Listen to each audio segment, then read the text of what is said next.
오늘의 정치권 상황 깔끔하게 정리해드립니다. 여당 야당 크로스 최가박과와 함께 최가박당. 여야의 최고 파트너입니다. 주진우 라이브 공식 여야 대변인 두 분 모셨습니다. 박성준 더불어민주당 의원 어서 오세요. 네, 안녕하세요. 최영두 국민의힘 의원 어서 오세요. 네, 안녕하십니까. 네. 최영두 의원님은 선대위에서 중요한 자리를 맡으셨죠? 아닙니다. 뭐 다 현역 의원들로서는 국회의원들이야 꼭 그런 직책이 아니라도 할 일이 많으니까. 그래도 뭐 전략을 총괄하는 그런 자리니까. 그래서 오랜만에 뭐 대변인, 네. 공보 이런 데서 탈출해서 전략을 자문하는 아주 귀한 경험을 하게 됐습니다. 기자 안 만나니까 속 시원하다 이런 걸로 좀 느껴지는데요. 아니 오늘 이제 아닙니다. 앞으로 예. 이제 방송을 하다 보면 예. 그 국민의힘의 전략을 우리가 알 수 있겠군요. 네. 제가 말하는 게 전략입니다. 자, 그렇습니다. 국민의힘 선대위 공식 출범했습니다. 김종인, 김병준 이제 잘 지내시나요? 예, 잘 지냅니다. 네. 그리고 저는 이 두 분들이 서로 보완적인 그리고 또 어떤 또 서로 협력적인 관계가. 그러니까 우선에 김병준 위원장하고 김종인 위원장은 원래 김종인 원톱을 하고 김종인 위원장이 보완하는 시스템이기 때문에 큰 마찰이 없을 걸 보고, 또 하나 일부러 글로벌 기업 같은 데서는 레드팀이라는 걸 만들어 가지고 없는 갈등도 만듭니다. 그래서 네. 이게 이 방향이 아닐 수 있다는 식으로 해서. 그래서 일부러 갈등 막 만드셨구나. 아니 그건 아니지만 그러는데, 아니 큰 나라를 이끌기 위해서 지금 이제 김종인 비대위원장은 코로나 양극화, 네. 이 코로나에서 약자를 소생시키는 정책을 기본으로 가겠다. 이제 예전에 경제 민주화 이래로 새로운 시대적 담론 가장 중요한 부분이 인정을 했고, 또 김병준 위원장은 지금 시장 경제, 자유민주주의 원리 이런 것들이 기본 가치의 중요성을 또 이야기했는데, 둘 다 같이 가야 될 대목들이죠. 네. 둘 다 같이 가야 되는데 왜 김병준 위원장을 김종인 위원장은 그렇게 싫어했어요? 김종인 누가요? 김종인 위원장이 계속 견제고 난리고 그랬잖아요. 사람 사이란 게 또 다 호흡한 게 있는 것인데. 알겠어요. 그러나 그럴 수 있는데 자, 김한길 위원장은 왜 안 나오셨어요 어제? 어제요? 네. 그 후보 직속 아닙니까? 저도 어제 못 갔습니다. 아, 그래요? 저도 어제 천막농성 당번에다가 네. 요즘 그 미디어 특위 있잖아요. 지금 네. 우리 한꺼번에 해결하고 공공방송, 공영방송, KBS 지배구조 문제 뭐 등등 토론하는 게 있어가지고 저도 못 갔는데 어제요. 그다음에 지금 김한길 위원장 왜 안 나오셨는지 좀 말이 좀 있었어요. 그렇습니까? 네. 그렇습니다. 저는 아마 도와주실 거예요, 계속해서. 일단 뭐 출범했으니까 덕담을 하기보다는 원래 뭐 그랬지 않습니까? 일단은 뭐 봉합이고요. 김병준 또 김종인 동상이몽이다 이렇게 볼 수 있을 것 같아요.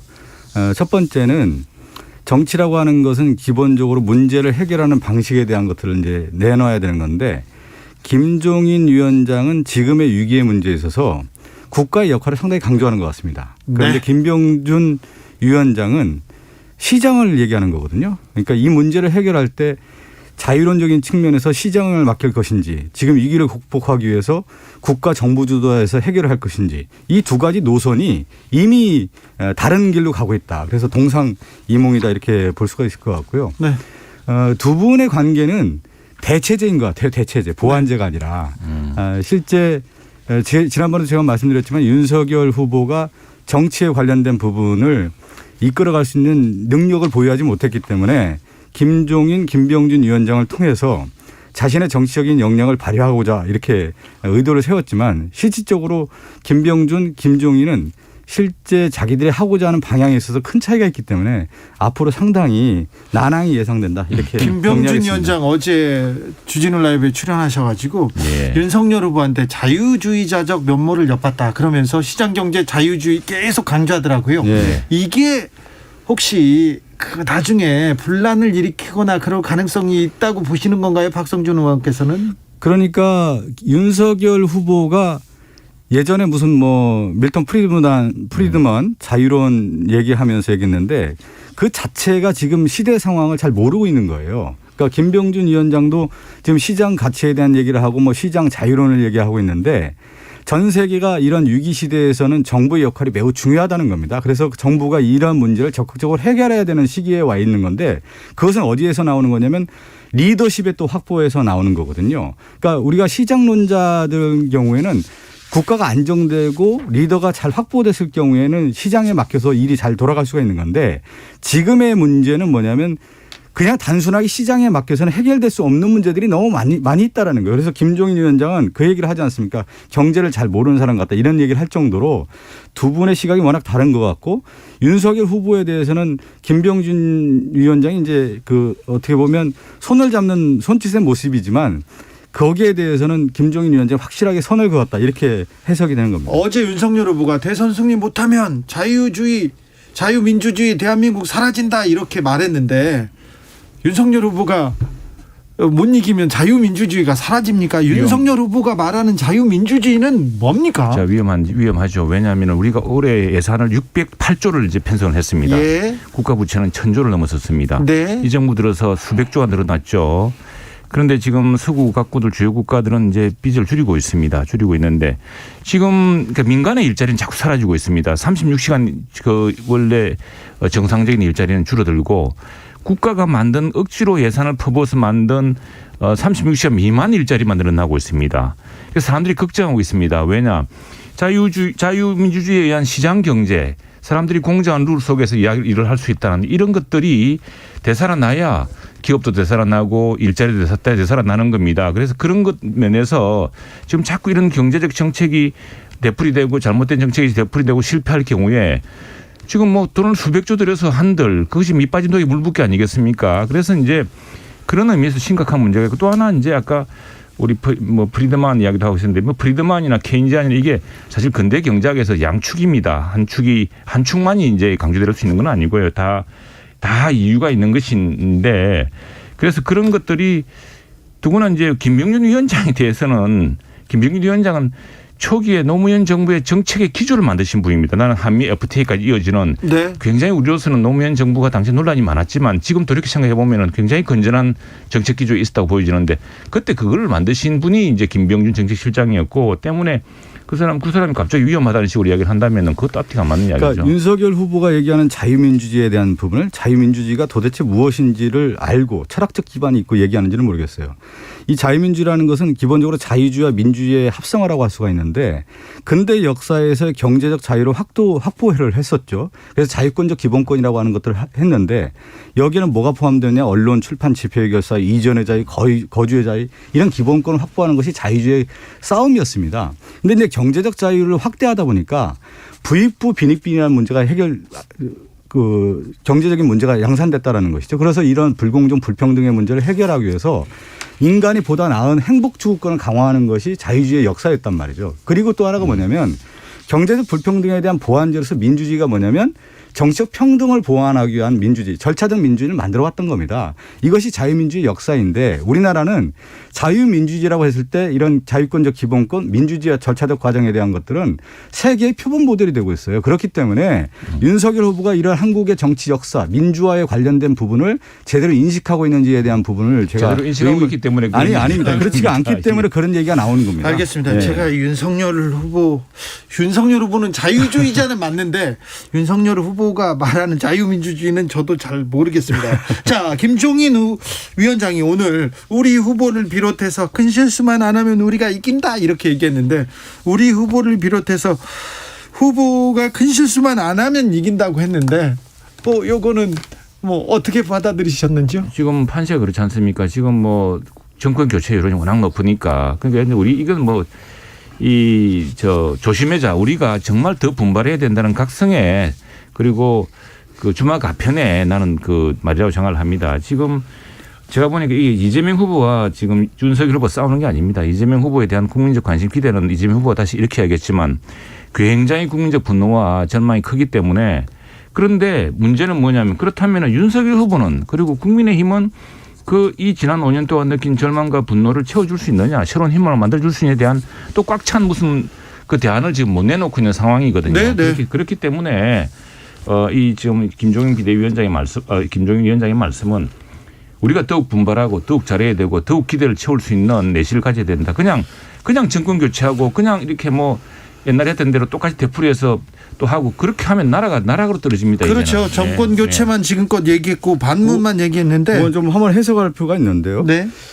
김종인 위원장이 실수하지 않으면 이긴다는 얘기하는데 그건 후보가 실수할 확률이 높기 때문에 위험하다 이렇게 해석이 되는 거예요. 캠프도 제가 좀 설명을 드리면 지금 최영두 의원이 그런 얘기를 했잖아요. 지금 여론조사하면 정권교체 지수가 상당히 높다고 하는데 네. 지금 정권교체 지수와 윤석열 후보의 지지율을 보면 대체적으로 보면 정권교체 지수가 55, 56 나오는데 윤석열 후보가 한 35%, 36% 나옵니다. 보통 여론조사의 평균치를 보면 20%의 간극이 나요. 그런 건 뭐냐면 대부분의 사람들이 윤석열 후보에 대해서 중도층에 있는 분들이 퀘스천 마크를 던지는 거예요. 후보의 자질, 능력 면에서 아직 검증되지 않았다라는 부분이 있기 때문에 정권 교체 지수가 높지만 후보의 지지율이 그만큼 못 따라가는 겁니다. 그런 차원에서 김종인 위원장이 이 얘기를 하는 거예요. 가장 중요한 것은 선거에서 몇 가지 측면이 있는데 인물의 경쟁력이라고 하는 측면에서 윤석열 후보가 그만큼 확보가 되지 않았다. 그래서 실수할 확률이 높고 상당히 위험하다는 거예요. 구도적인 측면에서는 좁지만 이것이 극복하기에는 상당히 어렵다는 얘기를 오히려 그것을 우회적으로 표현한 것이다. 이렇게 해석도 가능한 겁니다. 박성준 의원 해석이고. 네. 아닙니다. 그건 그렇게 해석이 되는 겁니다. 조심하겠습니다. 선거는 구도, 인물 그리고 이슈로 치른다고 하는데 네. 아무튼 구도는 국민의힘 쪽에서 유리하고 인물 쪽으로는 지금 민주당이 계속 가려고 하는데 잘 안 되죠. 잘 안 되네요. 윤석열 후보 얘기가 지금 계속 많습니다. 그 전에는 이준석 대표 얘기가 많았고요. 이재명 후보가 계속 공약을 내고 정책을 내도 잘 스포트라이트는 다른 쪽으로 가는 것 같습니다. 이거 되돌려 올 비책이 있습니까? 아니 그게 이제 흐름이 있는 거지 않습니까? 우리 이제 후보가 10월 달에 이제 뽑혀서 선대위를 꾸리다 보니까 상당히 어려운 점이 있었고 그것을 이제 혁신하면서 후보가 부각이 됐고요. 그와 반면에 윤석열 후보는 컨벤션 효과로서 상당히 두각을 나타내다가 내부 분열과 실제 리더십의 위기가 오면서 지지율이 이제 하향세로 갔는데 이것이 다시 이제 봉합 단계에 있다 보니까 스포트라이트가 이쪽에 또 가는 겁니다. 그래서 사실은 모든 선거에 보면은 침체기, 상승기, 정점기, 하강기 이런 것들이 몇 번 교차하게 되는 건데 지금에 있어서는 제가 말씀드린 거지만 약간의 혼돈 질서가 오는 거죠. 지금 혼돈기이다 보니까 이 혼돈기가 지나면서 이제 질서기가 오게 되는 건데 그 질서기는 뭐냐면 제가 말씀드린 것처럼 후보의 경쟁력이 누가 있느냐. 이 대선은 누가 더 유능하냐. 이런 어려움을 누가 더 돌파할 수 있느냐. 극복할 수 있느냐. 여기에 이제 국민들의 관심이 더 갈 수밖에 없다라는 것이죠. 민주당에서는 인물 대결, 정책 대결하자 이렇게 얘기하는데 윤석열 후보 국민의힘에서 안 나선다 이렇게 또 얘기하는 거에 대해서는 어떻게 보십니까? 최영두 의원님. 정책은 그 후보가 말했다가 끄집어들이고 국민이 반대하면 이렇게 막 조변석회하는 게 정책이 아니고요. 정책은 결국에는 국민들을 정말 다음 5년 동안 무너진 경제를 다시 살리고 새로운 희망을 이렇게 줄 수 있는 체계적인 정책 공약이 중요합니다. 그래서 이제 저희들 정책 공약 본부가 또 생겼고 그걸 할 텐데 후보의 개인기로 할 수 있는 게 아닙니다. 저는 후보가 개인기로 할 수 있다고 생각하는 자체가 위험한 일이라고 생각합니다. 우리나라 대통령이 정말 세계에서 미국보다 더 막강한 대통령 권한을 쥐고 있기 때문에 어느 날 대통령이 갑자기 참모한테 화를 벌컥 내면서 욕을 하고 또 어느 날 갑자기 그 원전 어떻게 진행하냐 밀어붙이고 지나친 자기 확신과 그 인격적인 어떤 결함 이런 것이 있으면 나라가 굉장히 위태로워집니다. 그래서 저는 오히려 그런 것 개인적인 혹시 결함이라든가 개인적인 어떤 부족함을 메워줄 수 있는 시스템 그런 체계적인 어떤 뒷받침 사실은 그게 국무회의고 그게 정당이 그게 여당이고 야당과의 관계 국회고 그렇거든요. 최영두 의원님. 네. 제가 이거 한 말씀만 드리고 좀 질문을 드리죠. 어제 이제 선대위 공식 출범에서 보면은 우리가 이제 선대위의 후보가 어떤 얘기를 하고 그 비전이 무엇인지 그 정책에 대한 얘기도 나와야 되는 겁니다. 국가를 어떻게 운영하겠다라고 하는 부분에 대한 큰 청사진이 나와야 되는 건데 어제 내용들을 쭉 보면 저는 이 생각이 들어요. 예전에 부시 대통령이 당선됐을 때 애니싱 밭 클링턴이 했던 모든 것을 다 배제시켰다. 그런데 이것을 누가 또 따라갔냐면 이명박 전 대통령이 따라갔단 말이에요. 네. 노무현 대통령이 했던 모든 정책은 다 부정하겠다. 애니싱 로. 근데 지금 보면 이것을 이명박의 키즈 같은 역할을 좀 하고 있어요. 윤석열 후보가. 애니싱 문이에요. 그러니까 문재인 대통령이 했던 것은 모든 것을 안 하겠다. 그러니까 과거 지향적으로 그냥 재단만 하겠다는 것이지 앞으로 무엇을 하겠다라고 하는 것인지 정책과 비전에 대한 것들은 후보가 됐을 경우에 어느 정도 상품을 내놔야 되죠. 그럴 경우에 국민들이 후보가 이런 능력을 갖고 있고 앞으로 이런 일을 하겠구나라고 하는 예측 가능한 게 돼야 되는 건데 제가 볼 때는 그러한 그림이 없다라는 거죠. 그러니까 그런 후보의 능력 면에서 그것이 이제 제가 볼 때는 상당히 난항이 그런 발상 국가가 모든 것을 다 해주겠다.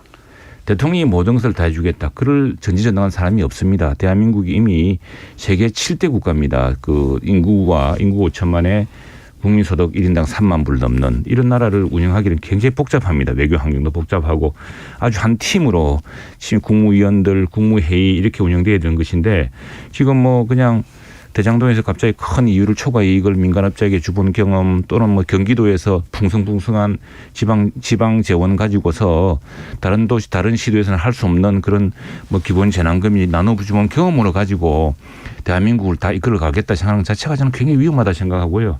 그런 면에서 우리 후보는 정말 체계적인 정책 정말 그리고 또 하나는 뭐냐면은 이제 국민들의 창의와 그 기업의 그 어떤 경쟁력을 세워줄 수 있는 시장이 다시 살아날 수 있는 그런 게 중요한 것이고 거기에 지금 부족한 부분을 김종인 위원장이 말한 것처럼 코로나 양극화로 인한 이 부분을 이제 국가가 메워줄 수 있는 그런 역할을 이제 다음 이제 예컨대 대통령이 된다면은 이제 이 정부가 하게 되겠죠. 그런 큰 그림이 있기 때문에 지금 뭐 작은 거 하나하나 이야기하는 것은 그 비교하기 어렵다 생각을 합니다. 아니, 그러니까 후보가 무슨 생각을 하는지 듣고 싶은 거죠. 김종인 위원장이 코로나6 극복을 얘기하는 것은 추후에 또 다른 정책에 대한 문제인 거고 후보가 생각한 부분에 대한 얘기를 하는 것이 국민과 유권자에게 마땅한 도리인 것이죠. 후보가 국민들이 원하는 굉장히 중요한 이야기를 해도 생각합니다. 자기가 무엇을 하고 있는지에 대한 것들이 지금 규정되어 있지 않다라는 거죠. 우리나라 대통령이 가장 위험했던 것은 다 자기가 다 잘할 수 있다고 하는데 이제 이분 한 사람이 나라를 이끌던 시기는 지나갔다. 이거 굉장히 우리 윤석열 총장 그러면 검찰총장 했던 그 식으로 할 거 아니냐. 자기 부하들 데리고 할 거 아니냐 생각했는데 완전히 다르게 이야기하고 있는 겁니다. 한 사람이 이끌던 시대는 지나갔다. 사람이 아니라 사람들이 해야 되고 정당이 캠프가 아니라 정당이 해야 되고 여야가 함께 해야 된다라고 이야기합니다. 최고의 전문가 정적까지도 같이 완팀이 되어서 통합적인 나라를 이끌어야 생각하고 여기서 저는 우리 그 발전의 새로운 모멘텀이 생길 거라 보고요. 그런 것들을 이제 한꺼번에 봐야겠죠. 봐야 되는데 그 지금 윤석열 후보의 경우에는 제가 이제 몇 차례 만나보면은 놀라운 이야기를 하는 것이 여당 의원님하고 자주 많이 소통하십시오. 이렇게 이야기를 합니다. 여당은. 왜? 윤석열 후보는 지금 이재명 후보와 달리 만일 대통령이 된다 손 치더라도 180석 가까운 그 여당 민주당과 열린민주당 등등의 어색에 부딪혀 있습니다. 그래서 협치를 하지 않고서는 한 걸음 나갈 수가 없습니다. 그런 것들 때문에 정말 이제 국민적 지혜를 모으고 또 큰 어떤 통합적인 노력을 해나가는 것들 없이는 이끌 수가 없거든요. 지금 아마도 이재명 후보는 대통령이 되면 180석 갖고서 진행할 수 있기 때문에 저는 이 비율을 이렇게 반지의 제왕 있지 않습니까? 반지의 제왕에 절대 반지가 나오죠. 절대 반지 다음에는 사우론이라는 이제 암흑군주가 나옵니다. 그래서 얼마 전에 이 입법 갖고도 지금 이재명 후보가 그 여당 국회의원들한테 아니 180석 가까이인데 왜 못 밀어붙이느냐 왜 패스트트랙 이용 못하느냐 이렇게 압박하는 걸 보면서 야 이거 대단히 위험할 수 있겠다. 지금 성공한 정책이 모르겠지만 실패해서 사람들 고통스럽게 하는 문제를 다시 되풀이하겠다고 하는데 아니, 이제 최고의 전문가를 얘기하는데 최고의 전문가를 볼 수 있는 눈이 있어야 되죠. 그것을 우리가 정치라고 하는 것은 리더십의 확보고 사람을 쓰는 건데 그 정책에 대한 이해도와 그 사람에 대한 안목이 있어야만 그 팀을 운영할 수 있는 힘이 생기는 겁니다. 그러니까 윤석열 후보가 과연 그러한 힘과 내공이 있는 것인지가 지금 검증이 됐지 않습니까? 그리고 아니 지금 보십시오. 그 과정들에 대한 정책에 대한 설명이라든가 자신의 견해가 없지 않습니까? 대부분 지금 보면은 어떤 생각을 하고 있는지도 모르는 상황이고 그렇다 보니까 지금 전략을 하시니까 네. 윤석열 캠프는 오로지 지금 과거 아닙니까? 과거에 뭘 했다. 내가 지금 현재 무엇을 하고 앞으로 무엇을 하겠다라고 하는 그림과 청사진이 있어야 되는데 지금 과거에 대한 재단만 있는 것이지 그렇기 때문에 제가 말씀드린 것처럼 최고의 전문가를 볼 수 있는 눈이 안 생기는 거예요. 그게 매우 중요한 시사점인 겁니다. 그게 이제 정당이 해야 될 일이고 그게 우리 선대위 본부가 하는 일입니다. 네. 박종성님께서 그래서 국민의힘은 대통령 3인 체제를 만드실 계획인가요? 아유 그럴 리가요. 변병윤님께서는 큰 실수 안 하면 이긴다. 윤 후보 및 국민의힘은 김종인 위원장이 시키는 대로 하면 된다는 말 아닌가요? 그런 뜻인 것 같습니다. 김종인 위원장의 얘기는. 그런 뜻이 아니죠. 자, 김종인 위원장의 말씀은 그렇게 아니죠. 그 김종인 위원장은 이제 완톱이니까 아무튼 실수를 줄이고 말도 조심하고 네. 좀 더 사려 깊게 그렇게 분들에게 해야죠. 하라는 이야기죠. 네. 민주당이 개발이익 환수법 얘기를 계속하고 있습니다. 대장동 한두 사람 몇 사람이 이 이익을 다 나눠 갖는 그런 일은 없어야 된다 해서 밀어붙이고 있는 것 같습니다. 밀어붙인다라는 표현은 맞지 않은 것 같고요. 예. 지금 모든 정책 또 제도 법이라고 하는 것은 여야 이제 협의 과정이 분명히 있는 거 아니겠습니까? 지금 이제 대장동 방지 3법이라고 하는 이제 핵심이라고 하는 부분들이 있는 건데 야당도 그렇게 하지 않습니까? 민간의 과도한 이익에 대해서는 용납해서는 안 된다 얘기를 계속 해왔는데 요즘에 그러한 목소리는 줄어들었어요. 오히려 야당에서.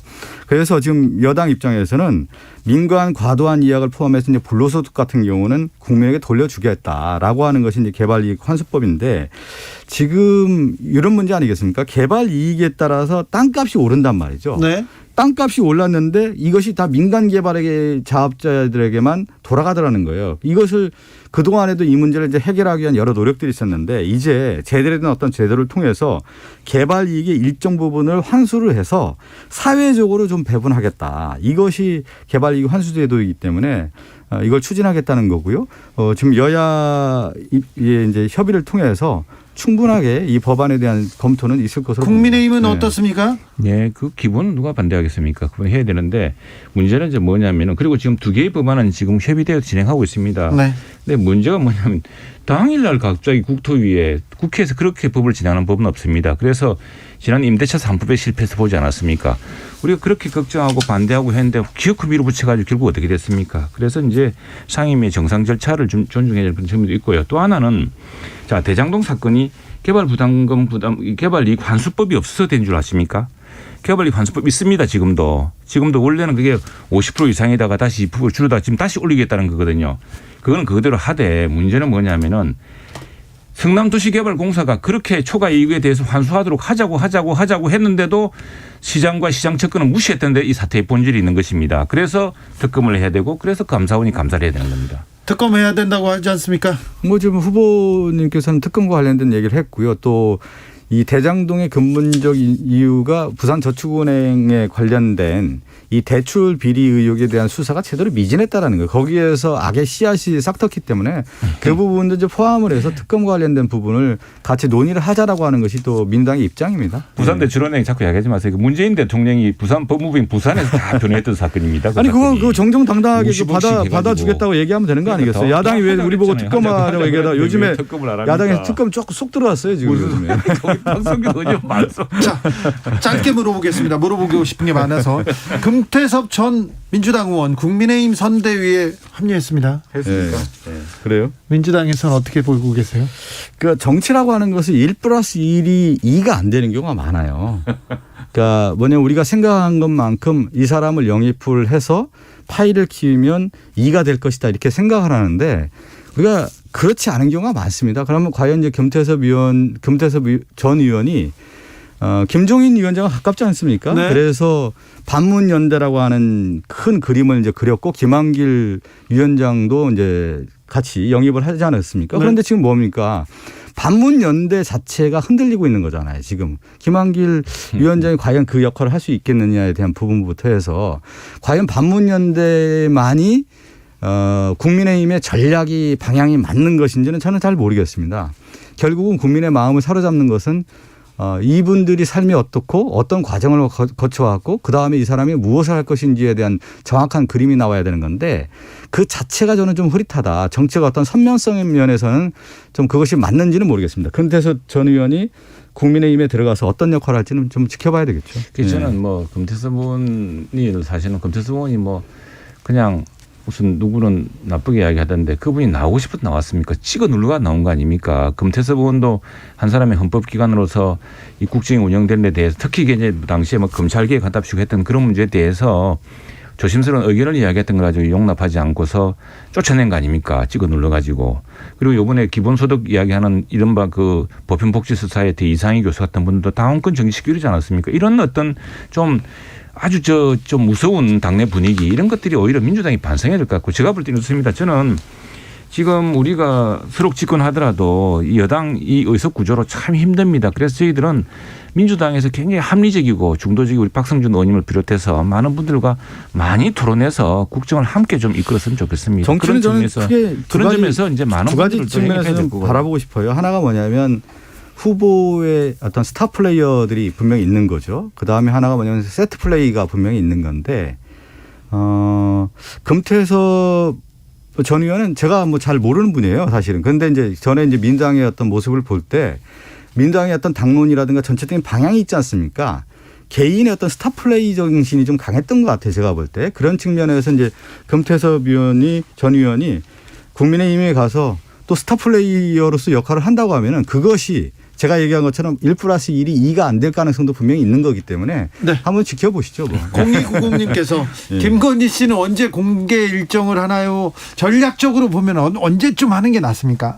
그 식당한 시점이 있겠고 또 오늘 뭐 검찰에서 어쨌든 그동안 그렇게 이야기하는 부분에서 무혐의 처분하지 않았습니까?